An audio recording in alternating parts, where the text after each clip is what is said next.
Rear-end collisions are common, and understanding your insurance coverage in such scenarios is essential. The first priority after a collision is ensuring everyone's safety and seeking medical attention if necessary. Understanding your policy and its limitations ensures you're better prepared in the aftermath of an accident. In a rear-end collision, the driver who hit the other vehicle is considered at fault not maintaining a safe following distance.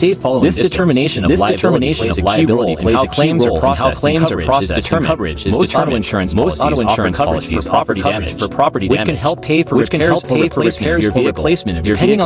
Depending on the policy's limits. Medical payments coverage may help with medical expenses for you and your passengers, regardless of who is at fault. There are limits to what your insurance might cover, such as intentional collisions involving unlisted drivers. It's important to promptly report the collision to your insurance company, who will guide you through the claims process. Understanding your policy and its limitations ensures you're better prepared in the aftermath of an accident.